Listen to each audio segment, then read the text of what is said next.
এক নিম্নচাপের রেশ কাটতে না কাটতেই বঙ্গোপসাগরে সৃষ্টি হয়েছে নতুন মৌসুমি নিম্নচাপ।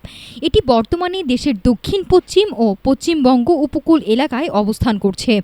এর প্রভাবে খুলনা, বরিশাল, চট্টগ্রাম ও সিলেট বিভাগে আগামী ৪৮ ঘণ্টায় ভারী থেকে অতি ভারী বৃষ্টির পূর্বাভাস দিয়েছে আবহাওয়া অফিস।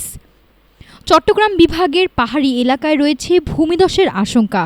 দেশের ৪ সমুদ্র বন্দরে ৩ নম্বর স্থানীয় সতর্ক সংকেত বহাল রাখা হয়েছে। ৩ দিন আগের নিম্নচাপের প্রভাব কাটার আগেই আবারও উত্তাল বঙ্গোপসাগর।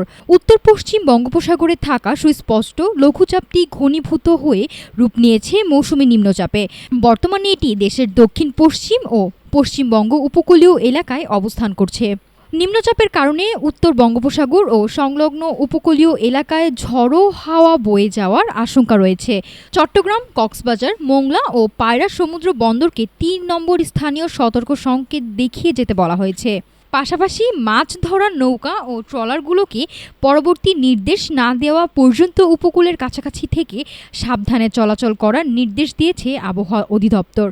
আবহাওয়া অফিসের বিশেষ বিজ্ঞপ্তিতে সতর্ক করা হয়েছে, খুলনা, বরিশাল, চট্টগ্রাম ও সিলেট বিভাগে আগামী ৪৮ ঘণ্টায় ৪৪ থেকে ৮৮ মিলিমিটার বা তারও বেশি ভারী থেকে অতি ভারী বর্ষণ হতে পারে।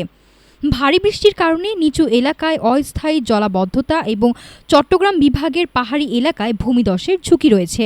উপকূলের আকাশ মেঘলা থাকার পাশাপাশি অন্যান্য বিভাগেও থেমে থেমে বিচ্ছিন্ন বৃষ্টির সম্ভাবনা রয়েছে বলে জানিয়েছে আবহাওয়া দপ্তর।